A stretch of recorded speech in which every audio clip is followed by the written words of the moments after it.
Dr. James Beckett, Sports Card Insights. Thanks, Topps, Panini, and Upper Deck, Beckett Media, Beckett Grading, Beckett Authentication, Conci.com, Burbank Sports Cards, Mike Stadium Sports Cards, Heritage Auctions, and Huggins & Scott Auctions. Again, Hobby Hotline had some good chemistry with Val Marz, Jeremy Lee, and myself, as well as John Newman jumping in. And we talked about the impact on the industry and the implications of the new investors coming into StarStock. Again, it seems like all news is good news for the hobby. And so enjoy the episode. Again, the conversation on that live show was pretty natural. And so rather than re-recording it, I'm just passing it on. And I hope you'll enjoy it. And if you do, tune into the show on YouTube or wherever you find stuff like that. So thanks again. Have a good day, and I'll see you tomorrow.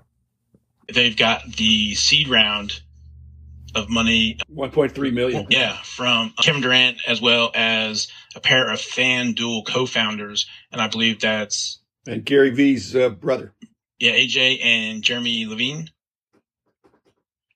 I haven't been out to the StarStock website since, I guess it was last year, and I went out there today, and of course there's no hockey or NASCAR, but they do have baseball, basketball, football, and soccer, and it reminds me a lot. Was it eTops where they had like trading, buy and sell? Yeah, eTops was a program in the early 2000s where you'd buy singles from the Topps website and you could leave them there in your portfolio, but you could choose to take delivery of them if you wanted to. And the way that they were traded between collectors was that there was a direct link between eTops and eBay at the time. So the market was facilitated on eBay. You'd log into your account on Topps website, and if you wanted to sell a card, you could sell it via eBay through the Topps website, through their the integration they had set up at the time, which was at the time was pretty cool. Nowadays, you've got Upper Deck working directly with ComC on their ePack product, and it's way slicker now, but it was pretty slick back in 2000, 2001, 2002. I was very active in the Topps marketplace back in those early days. So I remember I actually took delivery because it finished. I had every hockey card. They did 3 years of hockey, and I took delivery of each and every hockey card that was made. They're worth peanuts now, but it represents a time for me in the hobby, so I keep them. There's some NASCAR. I think it was in 2003 they did some NASCAR. I have not gotten those yet, but they are on my list to try to acquire a set of those. But maybe they were ahead of their time. I don't know, or they were just limited to the Topps. But the StarStock, looking at it, it looks, I don't want to say day trading, but basically you can buy and sell well, that's what it is, and stuff. So it's.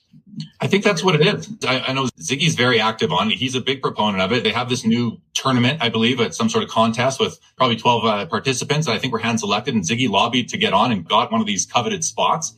And it's basically who can make the most money on the platform over a specified amount of time. I believe it's very similar to day trading. It's interesting. I think that the question that Ziggy and others want to know about is like, what does it mean for the hobby and for StarStock to get couple of names like Kevin Durant and any Vaynerchuk involved in investing in their business? What does that mean? What sort of attention will it bring? As far as KD goes, it's cool, but those headlines are going to disappear because he's going to get back to playing basketball. But as far as Vaynerchuk goes, I believe it's AJ Vaynerchuk, who's Gary's brother.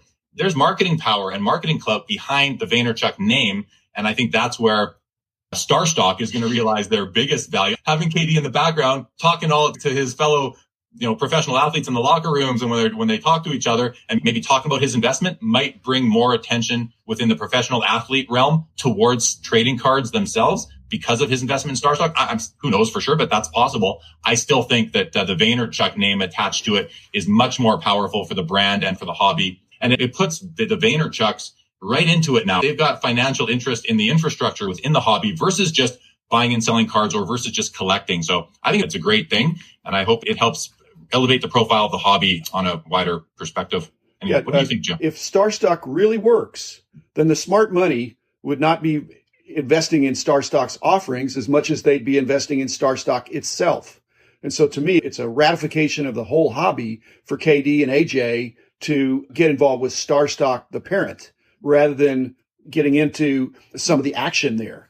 These fractional companies, same thing. If it works, the people that are going to make the most money are not the people that bought a fractional share. It's the people that own the company. So KD and AJ coming in, again, I think that's more positive than them having publicity of buying a card.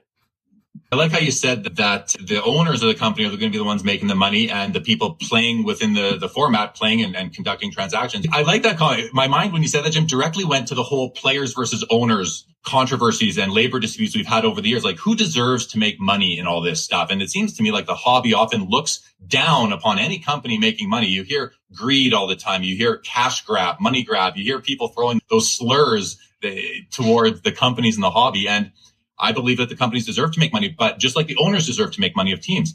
But how is the pie divided? And the only way to divide the pie with a company like a StarStock or a ComC or an eBay is through the fees. What are the fees that are levied upon the players? Because that directly takes money away from the players or the collectors, the participants, and puts it in the pockets of the team owners or the shareholders of the company. And it's a fine line that these guys play. No, but the fractional especially is almost a form of pari-mutuel betting, in that when you go to Vegas, 100 cents go into Vegas and 94 cents come out, or whatever it is, which depends on what the game you're playing. But in all of them, you would expect to lose 6%. Some people win, most people lose. In the fractional game, it is wired from the beginning that the company that does the fractional is putting a value on that so that they've made money already. They're going to make some additional money with the fees. Like I said, if it works, I would have wanted to be participating at that level.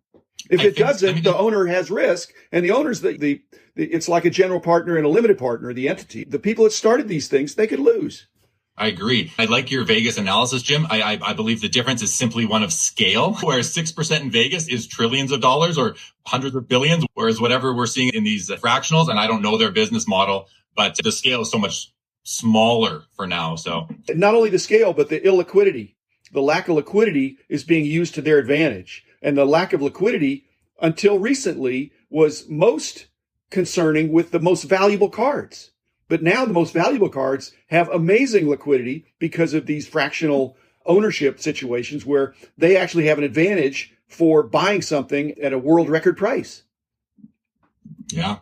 And the world record prices are very important for our hobby. Without world record prices, the values stay stagnant. If you're holding a nice portfolio of a collection, which I know I'm mixing investor collector terminology there deliberately, then you like this. If you're someone who's just getting in and you want to acquire a whole bunch of cards for your collection, you're getting priced out of a lot of good stuff, which might help. Rising tide floats all boats. You may be seeing the lower end stuff. I think the whole hobby benefits from the increased values or the market capitalization of the overall hobby, which is a monster number right now. Yeah, it's larger than many countries. Yeah. Yeah. You can look at Card Ladder, and they don't have all the cards in their database, but they do have a bunch, and they'll show you what the market cap of the cards in their database is. I looked at it the other day and it was like 5 billion or something that, which is for under 6,000 cards. So it was a big number. Yeah. Beginning of COVID pandemic, everybody was on the against Gary V bandwagon. So now that we have a V involved into StarStock, does that stir up within the hobby purists a backlash? What is this V doing? There will be people in the hobby that will find a way to poke negativity at this move by Vaynerchuk. People find negative in everything. But the way I look at it is a bit different. I look at it as that family name, whether it's him, his brother, whoever it is, they've now invested in the infrastructure. That to me is a vote of confidence in the hobby overall. Everybody needs to make money to live. Everybody needs to pay their bills. You want to set your family up, all those sorts of things. So there's no shame in trying to make money. And I think it's a vote of confidence for the hobby. I think that's a good thing. Everybody always talks about FOMO, but the generations younger than me, their fear isn't missing out. It's fear of being ignored.